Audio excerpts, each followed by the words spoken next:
Berziarahlah Presiden Rafidah ini ke makam Nabi, dan setelah itu melewati makam siapa? Abu Bakar, kemudian Umar. Antum tahu apa yang dia lakukan ketika melewati makam Abu Bakar? Pernah dengar kisah ini? Diludahin. Makam Abu Bakar diludahin, Umar diludahin.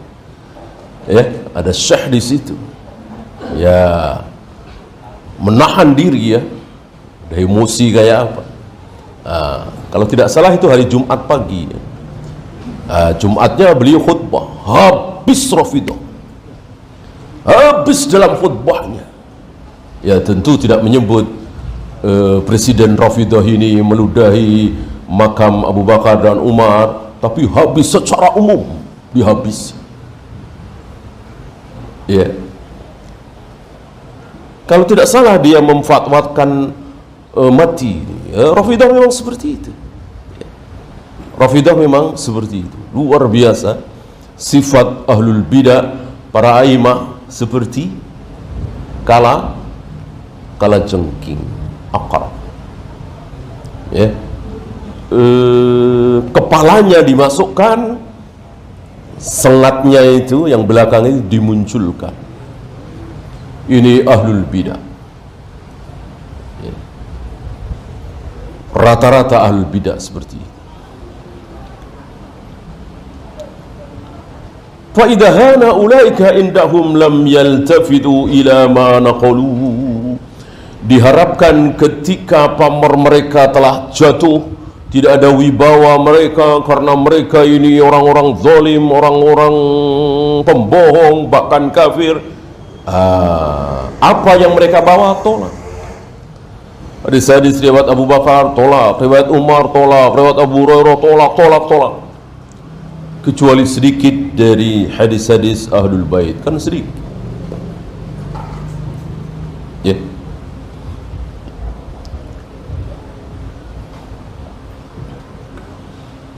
Fa'amkana istidrajuhum ilal inkhida'i 'anid din.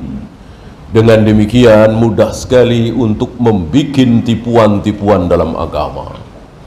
Dan entah sudah berapa juta yang tertipu. Betul-betul tertipu. Sementara para pelacur, para penjudi, para pezina, mereka tidak tertipu. Karena mereka tahu bahwa ini maksiat, kan tidak tertipu. Nekat saja. Nah, sementara jutaan kaum muslimin yang baik, yang lugu, yang tulus ini tertipu oleh tokoh-tokoh Rafidah. Ikut-ikutan menepuk-nepuk dadanya, menyakiti dirinya di tanggal 10 Muharram. Ikut-ikutan mencaci maki Abu Bakar dan Umar. Ikut-ikutan mengatakan bahwa Al-Quran hari ini sudah tidak asli lagi, sudah dirubah-rubah oleh Abu Bakar dan Umar. Al-Quran yang asli nanti namanya Mushaf Fatimah, 18.000 ayat. Kalau kita kan sekitar 6.000 sekian. Mushaf kami, Mushaf Fatimah 18.000, 3 kali lipat. Dan apa yang ada di mushaf kalian tidak ada di kami. Artinya nggak ada mirip-miripnya. Ya, bahasa apa itu? Ya kan?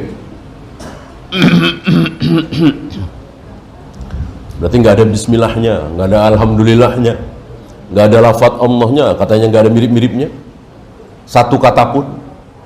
Ya. Ini ocehan mereka, hayalan mereka.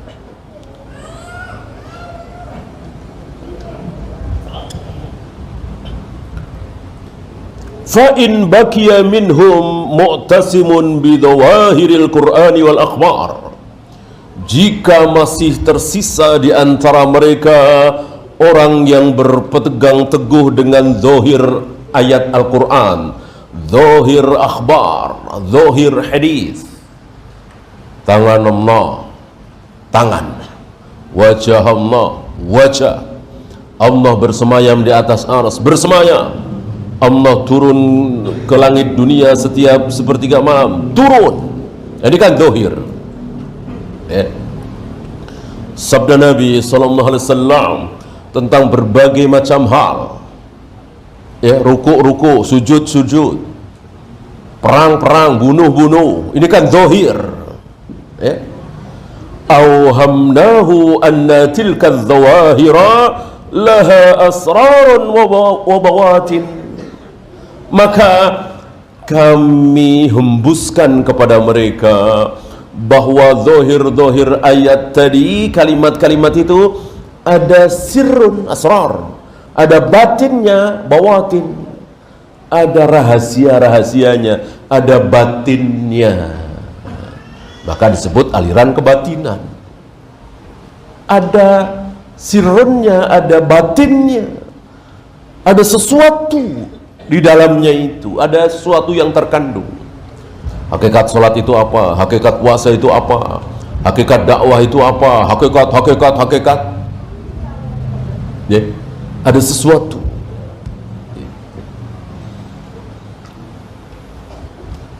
Yang paling dahsyat sapi betina, Al-Baqarah, ya. Hakikat sapi betina itu siapa? Pernah dengar tafsiran mereka? Sapi betina adalah Aisyah. Subhanallah, Aisyah dibilang sapi betina. Kurang ajar sekali, ya. Jadi sapi apa, ya kan? Anjing apa, ya? Anjing Ashabul Kahfi itu apa? Jadi ada arti, dan itu jelas bukan dari Nabi sallallahu alaihi wasallam. Sementara kita tahu hukum asal memahami satu bahasa, apalagi Arab, hukum asalnya zahir apa batin? Tentu zahir. Makan ya makan, minum ya minum, jalan ya jalan, besar ya besar, kecil ya kecil, begitu, ya. Karena ada satu bangsa, satu suku yang suka sekali dengan batin, gitu, dan agak sulit menerjemahkan, dan ini berbahaya, sangat berbahaya, ya.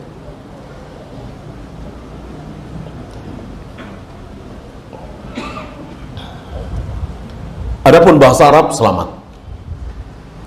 Jadi betul-betul berpegang dengan zahir.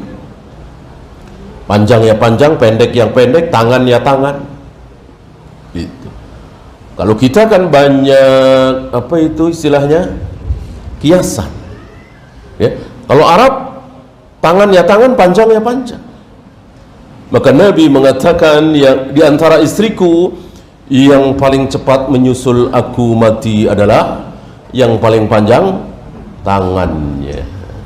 Istri-istri Nabi langsung nyari meteran, ya kan? Nah, apa kita bilang istri-istri Nabi itu bodoh, nggak tahu maksud Nabi? Itulah bahasa Arab. Diawali dengan zahir, panjang ya panjang, tangan ya tangan. Nah, kalau kita kan tidak, panjang tangan, nyuri. Kita banyak yang seperti itu, bahasa Arab tidak, ya. Laki-laki hidung belang misalnya, padahal hidungnya nggak ada belangnya, ya. Maksud lain, maksudnya apa, ngomongnya apa, kepala batu, ya. Padahal kepalanya biasa aja,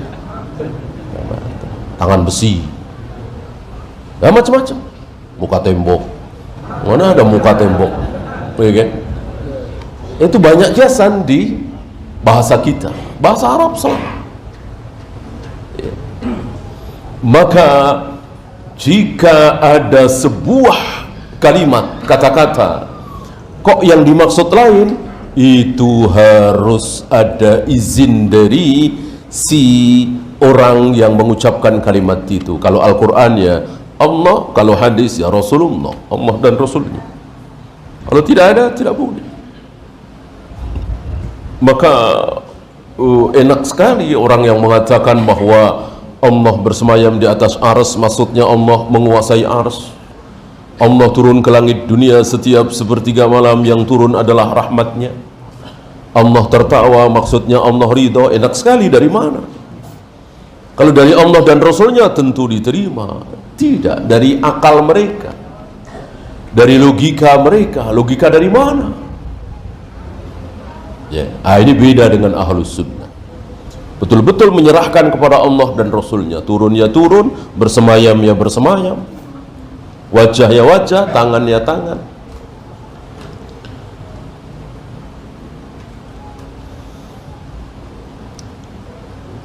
Wa annal munkhadi'a bidawahiriha ahmaq, bahwa orang yang tertipu dengan dohir-dohir kalimat, tangan ya tangan, wajah ya wajah, turun ya turun, itu ahmak.